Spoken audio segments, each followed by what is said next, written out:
Alright, so this is a preview video on the new Mobula6 2024 edition. This is the analog version.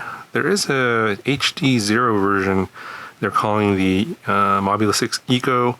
I don't have that. All I know is that there was a manual printed or uploaded to their website. It has some specs on it. I think it's kind of a different camera. I only have this second-hand knowledge from some of my viewers. I'm assuming that I'll get that at some point, but I'm just going to do a little preview on this one. I just literally got it, opened the box, and going to shoot a quick video here for my second channel, and then of course the full review will be on the main channel. So for 2024, they're obviously going with the latest trends. Most people that are building tiny whoops for competitive racing, they're going with these 0702 motors. Now they went with their 28,000 kV motors. Now I know for a fact that a lot of the high-end racers are going for even higher KVs, something ridiculous like 30,000, 33,000 I think is the highest currently out. But this is what they're going for. Super light. They're saying this is 17.7 grams. I'll measure this on my scale here in a second.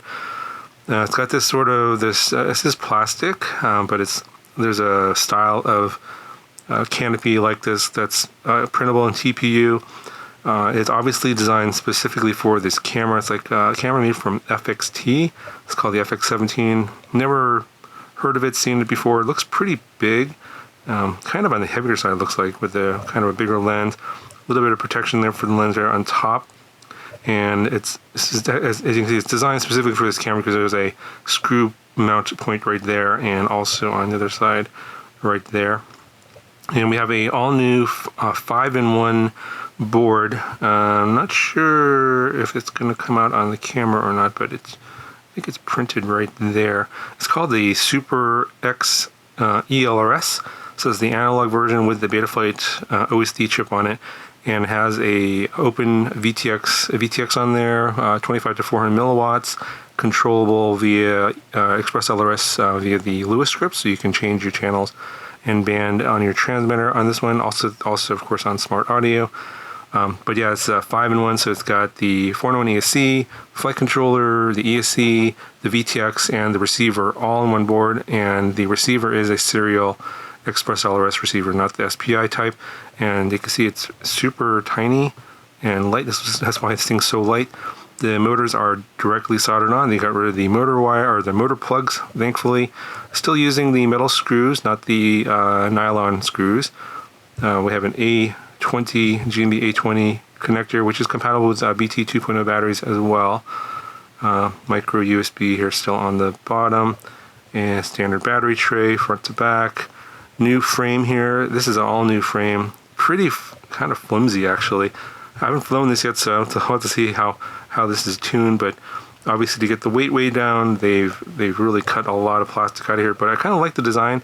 So you have like 3 major spokes coming out from the motor mount area. Then it kind of feathers out to these 2 forks here. So you actually have 6 pieces of plastic that are on the edge of the prop guard, or the whoop duct.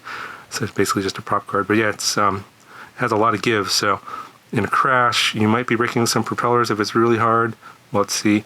The propellers are these Gemfan 1208 props. These are the, I guess there's even a lighter version out now, or just came out now. So let's see if those end up on here at some point. But these are, like, I guess at the time they designed this was the latest and greatest. But there's also now a lighter version of this, as well as a ultralight HQ prop, which could reduce your weight even more. We'll have to see.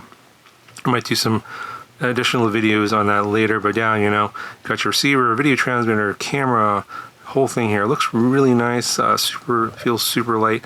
I have a feeling this, with the new connector they're finally abandoning, PH 2.0, this should perform pretty well. Alright, so here's how much it weighs on my scale.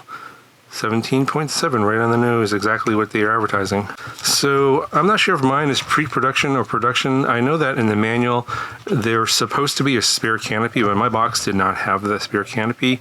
So I'm assuming that you'll probably get that, and I get some stickers, and then of course you get a spare set of props, some extra screws, prop removal tool, and a screwdriver.